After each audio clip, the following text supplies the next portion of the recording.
चलते हैं। जो सबसे आगे है उसके पास न कोई नायक है न कोई बहाना है।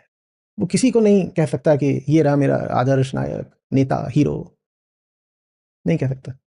और अगर कोई भूल चूक हो जाती है तो जिम्मेदारी भी पूरी बस उसी पर आती है। वो नहीं कह सकता कि गलती किसी और की थी। तो क्या करें, किसको देखें? अगर सबसे आगे चलना है तो कदम उठाएं कैसे? हुँ? वेदांत जो रास्ता बताता है इसमें, उसको हम मोटे तौर पे कह सकते हैं कि वो 3 नकारों का रास्ता है। 3 चीज़ें जिनको नकारी जाती हैं। स्वीकार का रास्ता नहीं है,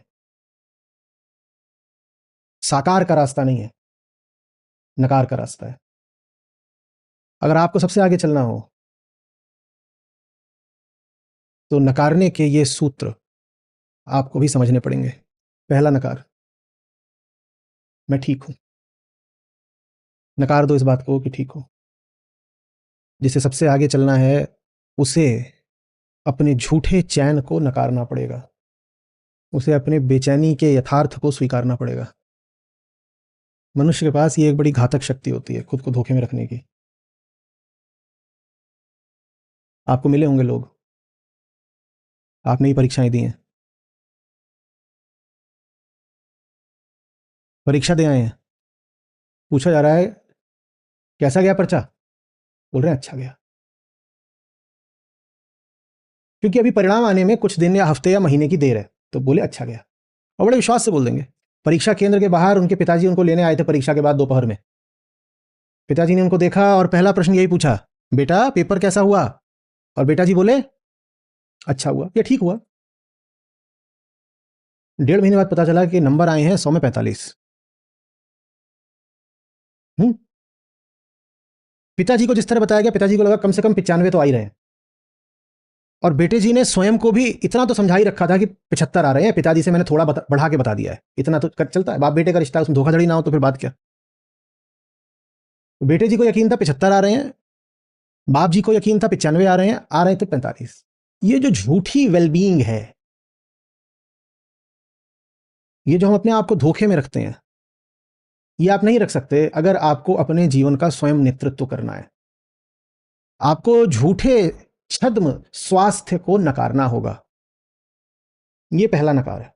मैं ठीक नहीं हूं, मैं ठीक नहीं हूं, आपको प्रतिपल इस भाव में जीना होगा। और ये भाव कष्टदायी होता है, हम जानते हैं। आप आपत्ति न करें, हम सब मनुष्य हैं, हम जानते हैं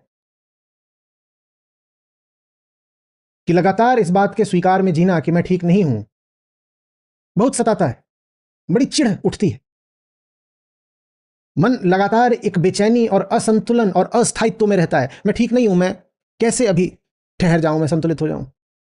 और न ठहर पाने की वेदना वैसी ही है जैसे कि कोई कभी विश्राम न कर पाए। कोई कभी रुक ना सकता हो विश्राम के लिए, ठहर ना सकता हो, तो आप उसका दर्द समझ रहे हैं।